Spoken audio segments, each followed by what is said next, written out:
Tonight, on behalf of the North Hollywood Building Fund for the YM and YWCA, Lever Brothers Company presents The Pepsodent Show, starring Bob Hope and his special guest, Peter Lorre.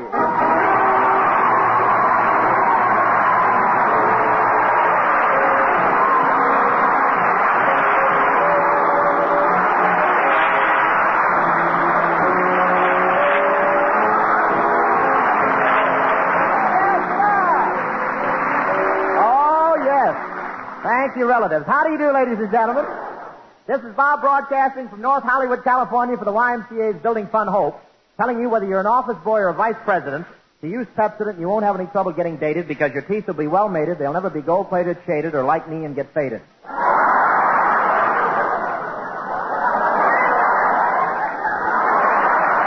Well, we're broadcasting tonight from North Hollywood.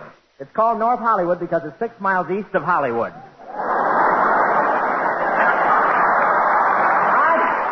I'm an old North Hollywood resident. I moved here 8 years ago when I was ordered out of Beverly Hills for pouring acid on Dottie Lamour's safety pin. And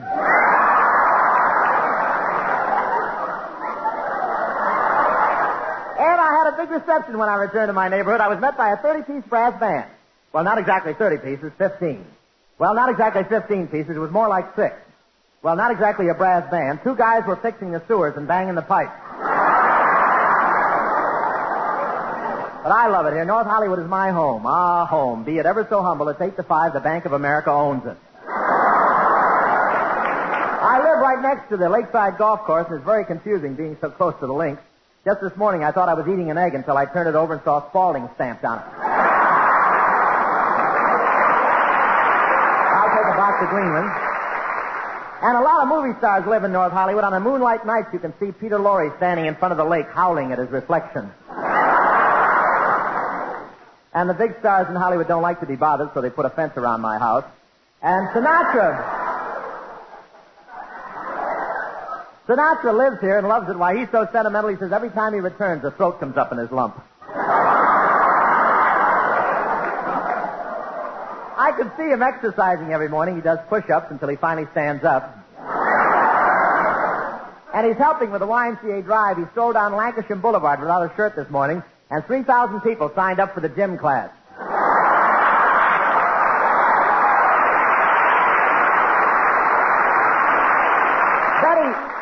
Betty Grable moved next door to me last month. For 2 weeks I complained about the noise her dog was making. Then I found out it was my echo. But we're doing this show to aid the Y Building Fund. When I was young, I belonged to the Y, and I used to beat up all the other kids. Of course, when I got a little older, they made me join the YMCA. When I was a kid, I used to be so weak I had to blow up my bubble gum with a bicycle pump. Picture that. You through with it? So am I. Anyway, and I weighed so little when I played with my yo-yo, the yo-yo would stand still and I would go up and down. I was strong. You've seen that huge arm holding the hammer on a box of bicarbonate? Well, I posed for the 3rd fizz on the Alka-Seltzer bottle. But I wanted to help out with the publicity for this show, so I posed in a gym suit in front of the Y. 2 old ladies were standing in the crowd, and one looked at my muscles, and she turned to the other and said, "Isn't California wonderful, Agnes? In 2 more months, those avocados will be ripe." Poor Miriam, neglected using Miriam. Store singing, smile, had no end in style. I don't know why I love you like I do. I don't know why I just do. Oh, no. Not you. Let's go. Girl folks don't be like Miriam. Use Miriam.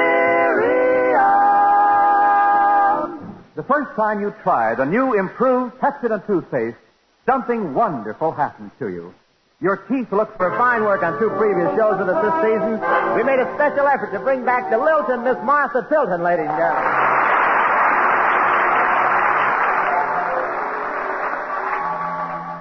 Do you love me just as much as ever? Do you dream about me night and day? Do you want each kiss to last forever? Tell me what I long to hear you say. Do you miss me just as much as ever? Do you need me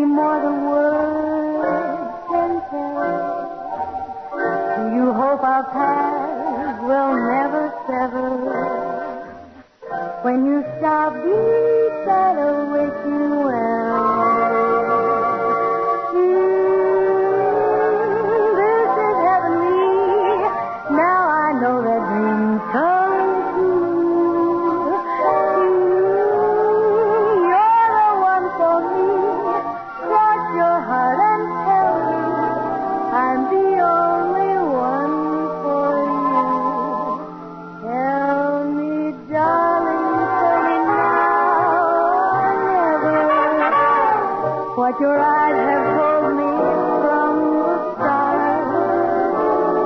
Do you love me just as much as ever?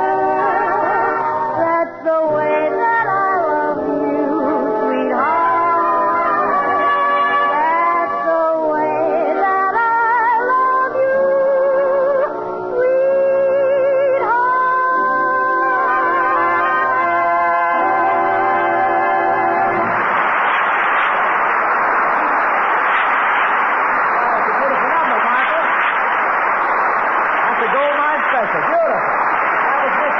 Ladies and gentlemen. Yes, sir. Ably assisted by Desi Arnaz and his Banana Boat Symphony. And the number, Do You Love Me Just as Much as Ever, dedicated to Crosby and his wallet. That was very nice. Well, thank you, Bob. Martha, I'd like to get some advice to help Desi Arnaz. What do you do for your voice? Oh, Bob, all singers take good care of their voices. They spray their throats and that sort of thing. Oh, well, Desi tried that. The chili got through all right, but the beans always clogged up his atomizer. Well, thank you, Martha Tilton. There's a really a guy. Well, Miss Vera Bay.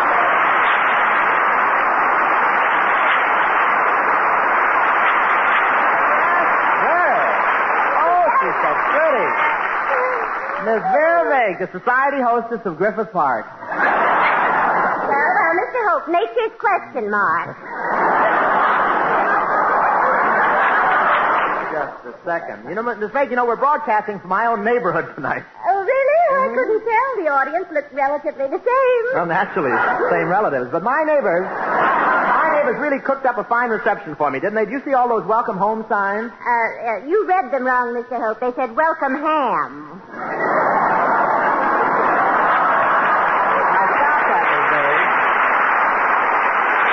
Stop that. You saw all my friends when they came backstage to say hello and slap me on the back? To slap you on the back? That's right. Quite a few midgets among them, weren't there?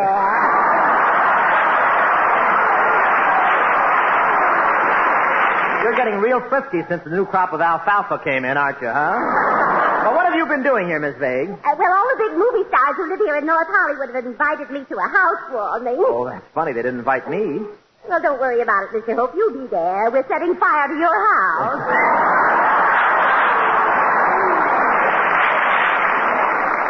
I'll bring that egg along and you can fry it. So you've met some of the actors who live here, Miss Vague. Oh, yes. And the minute they saw me, they went wild. Simply wild. Mr. Hope, what is it that I've got that fascinates men?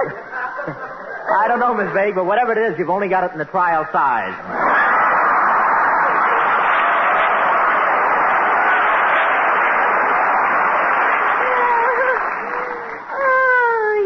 Antiquated almond head, How can your mouth be so lippy when your brain has been suspended for a year?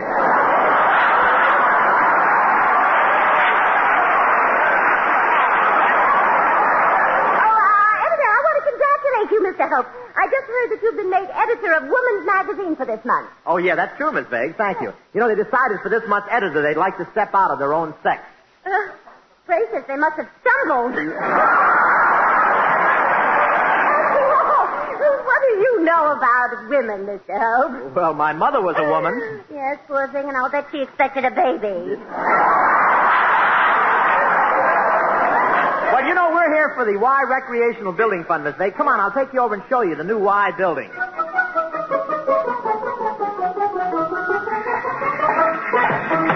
Look, there's the building now. That's the contractor out in front. All right, you men. Set those steel girders into place. Start pouring the cement. Let's get all those planks over here. Start lining up those bricks. Okay, men. Now hammer those boards into place. Let's get that back to the... and start putting those fixtures in. What's next? Who knows? This is my first job. Mr. Colonna, where?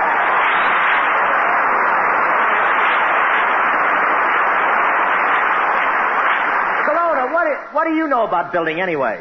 Plenty, Hope. Once I built a whole factory out of spaghetti. You built a whole factory out of spaghetti? What did they make in the factory? Meatballs.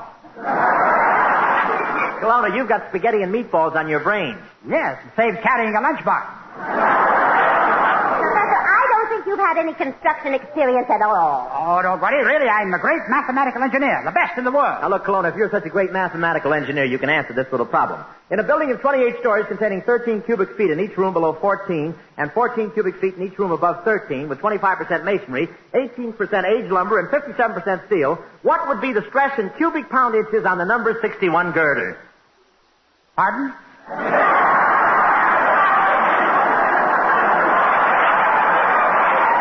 I said, if you're such a great mathematical engineer, answer this problem. In a building of 28 stories... I heard that. Can't you give it to me in apples? Kelowna, how can you be so stupid? I take shots. Oh, Professor, I knew you had no knowledge of engineering. But I do. It's just that my technique on this building is unusual. The kids want to dance, and the dance floor had to be on the top of the building, so I built that first. You built the top floor first? Kelowna, that's not logical. Logical, smogical. They're dancing up there now. Kelowna, what are these walls made of? Beaver board. Well, how come they're so lumpy? Real beavers.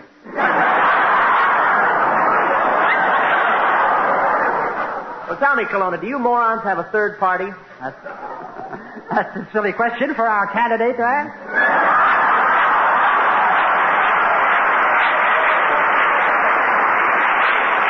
Dad, Hope, it's time for me to go down the block and wash the windows at the YWCA. It's part of my job. Now, wait a minute, Kelowna, that's ridiculous. Why should they make a big contractor like you wash windows on the YWCA?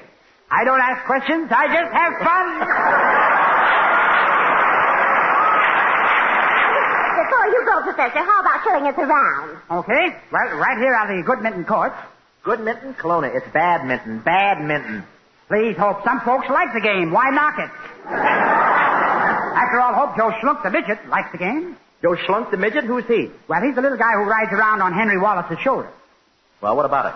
Every time they get near a microphone, Joe nudges him and says, "Go ahead, Hank. Tell him."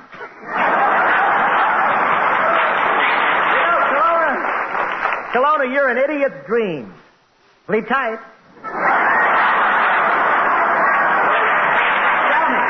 When do you expect to have the building completed, Professor? Oh, it's all finished now, but I'm having trouble. Well, it looks fine to me. What's wrong? They didn't buy a lot yet. Kelowna, that's ridiculous. How could the building stand if it wasn't on a lot?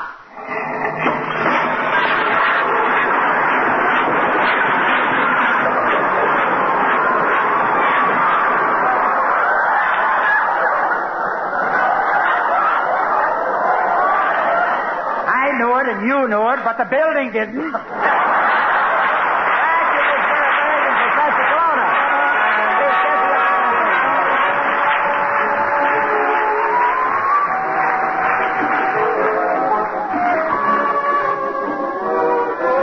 In my Adobe Hacienda,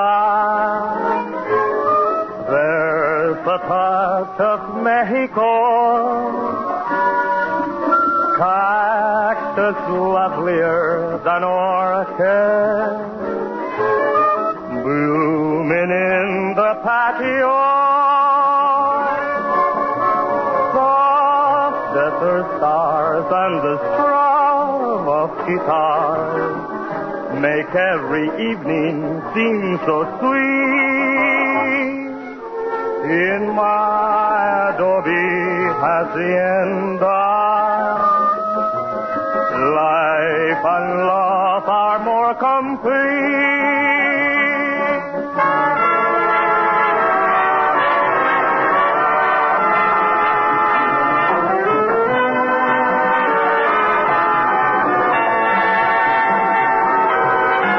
In my Adobe Hacienda, there's a touch of Mexico.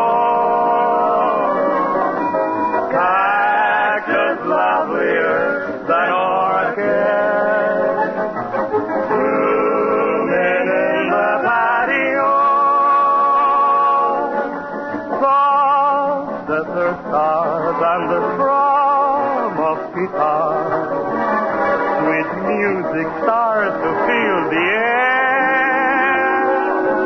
In my Adobe Hacienda, life and love are more complete.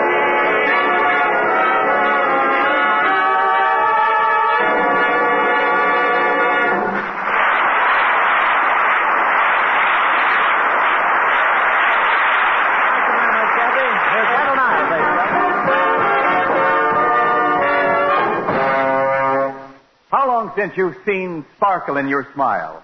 The moment you change to the new improved Pepsodent toothpaste, you'll see something wonderful happen.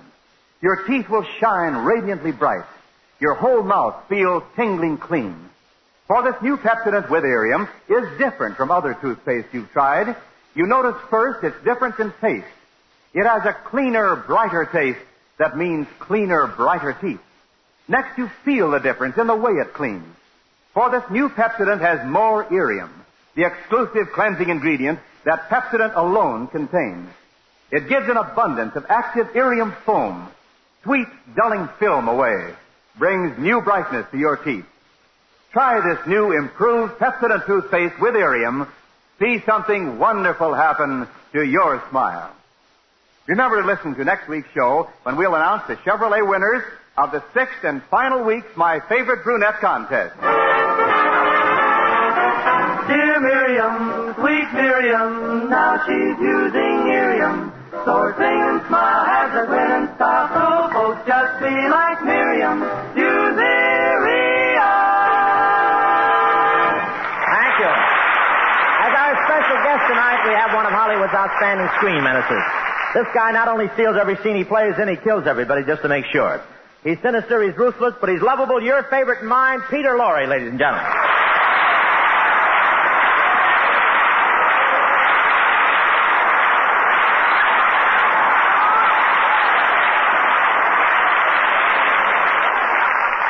Thank you, Mr. Hope. Why do you call me Mr. Hope? I don't like to get too familiar with my victims. Are you trying to frighten a guy who drives through Cahuenga Pass every day?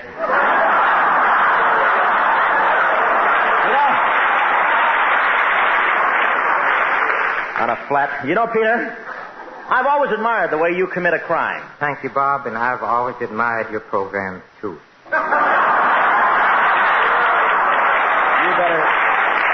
You better be careful, Peter, or I'll tell. You'll tell what? I'll tell Boris Karloff you take hemo. Please, Bob, I don't want people to get the wrong idea of me. You know, all that intrigue and gruesomeness is just a character in a movie. Yeah, then why can't I pay you the regular way? Why do I have to meet you at the graveyard at midnight and throw it over the wall? Well, I figured it would be more convenient. That way you could give Joe Miller his cut at the same time. Watch your language. I can always replace you with an iodine label. Say, what makes you talk that way? With that voice, you ought to be on mystery programs. This isn't a mystery program?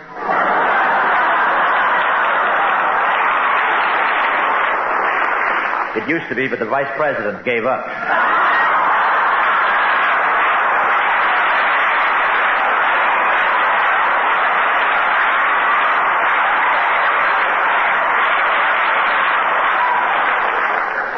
Tell me, why do you always talk with that low voice that way? Oh, I was born in a library.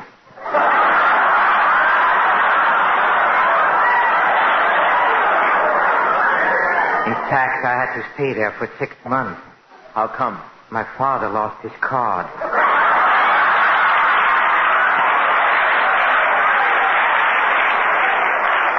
Really, Bob, I don't understand. Why do I frighten women?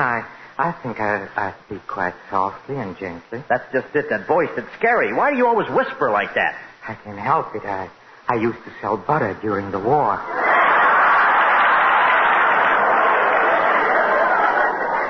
Well, tell me, how'd you like working with me in My Favorite Brunette, Peter? Oh, I liked it very much. I liked you.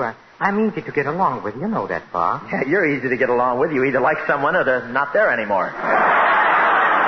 Tell me, Peter, where'd you learn how to throw knives the way you did in Favorite Brunette? You see, Bob, I used to play baseball. Oh, you were a pitcher? Oh, no. When a crowd yelled, "Kill the umpire," I came out and did it.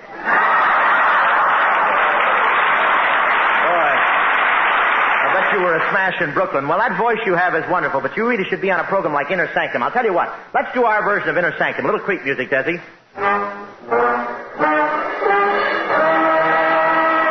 Gee, here I am driving along a lonely country road. What a rainstorm. The rain is really pouring down. Gee, I'm getting lonesome. I'd sure like to pick somebody up. At this point, I'd even settle for a man. Boy, what luck. There's a hitchhiker up ahead. What a weird-looking fellow. He's carrying 2 pistols, a machine gun, a wire noose, and a blood-stained dagger. I'll pick him up. He'll be protection in case I run into any suspicious characters.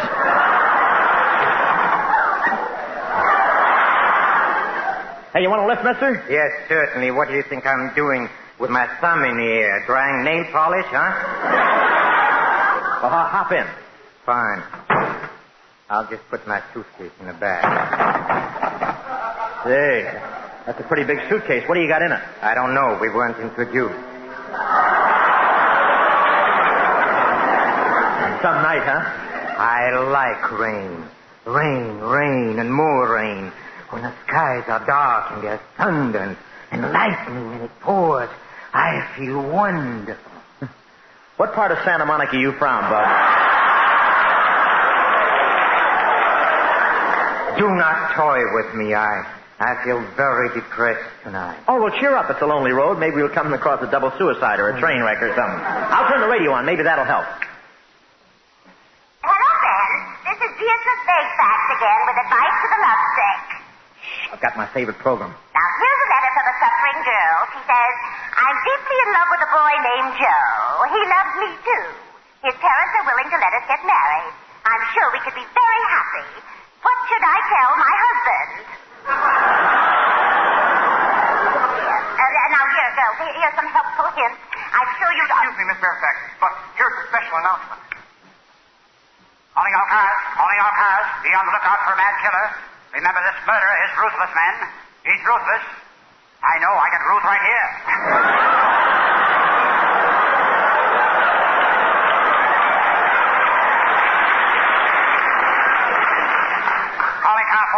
Calling car 47. Wipe off your windshield. Somebody is stealing your radiator cap. Remember, all cars, this murderer has killed 10 people, and when last seen, he had 7 guns, 5 pairs of brass knuckles, and 6 knives. Approach this man with caution. He may have a mean streak in him. If you see him, you know what to do. What? Run! Oh, so you're the insane killer. Yeah, take it easy. Can't a man have a hobby? Gee, the mad killer. What made you mad? You asked me that. You. I'll tell you what drove me mad. It's those jingles. Those favorite brunette jingles. I send in thousands of those jingles. What happened? Nothing. I didn't win a Chevrolet. I didn't win a Frigidaire. I didn't hear anything from anybody.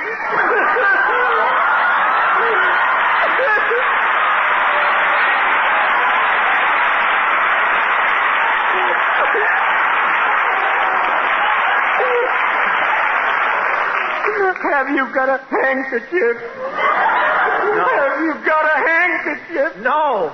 See, I never get anything. Well, that's a shame. Are you sure you abided by the rules of the contest? I sent in box tubs about 1 million times. I even tore off the top of my neighborhood druggies and sent it in. Well, don't give up. They still haven't announced the winners for the last week. Yes, but the suspense, it's killing me. I can't eat anymore. I can't sleep anymore. You can't sleep. Why don't you try counting sheep? It's no use when I close my eyes and count sheep. They're all driving Chevrolets. I can't understand it. Oh, why send in such wonderful jingles? Listen to this one. My favorite brunette is gone for good. She poked her head over the fence while I was chopping wood.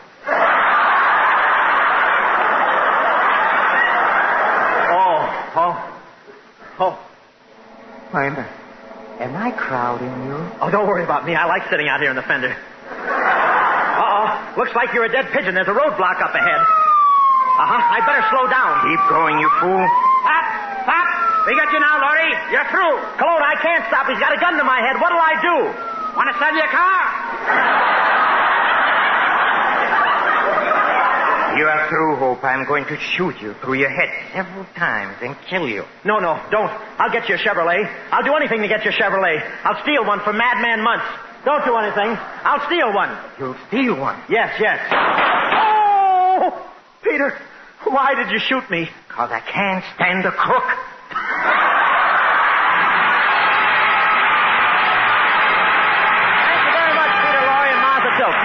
Next week, we have Jerry Sullivan and our good friend Clark Dennis with us. Ladies and gentlemen, we've enjoyed doing this show tonight, and I think every American should thank the YM and YWCA for doing so much for our nation by doing so much for our nation's youngsters. Next Tuesday, we'll be at the Paramount Theater in Amarillo, Texas, on behalf of the Amarillo Boys Ranch. And folks, while we're plugging for today's small fry, the kids who will be tomorrow's big fry, let's get hep to the crisis in our schools. Many of our schools are understaffed and overcrowded, and many of our teachers underpaid and overworked. Good night.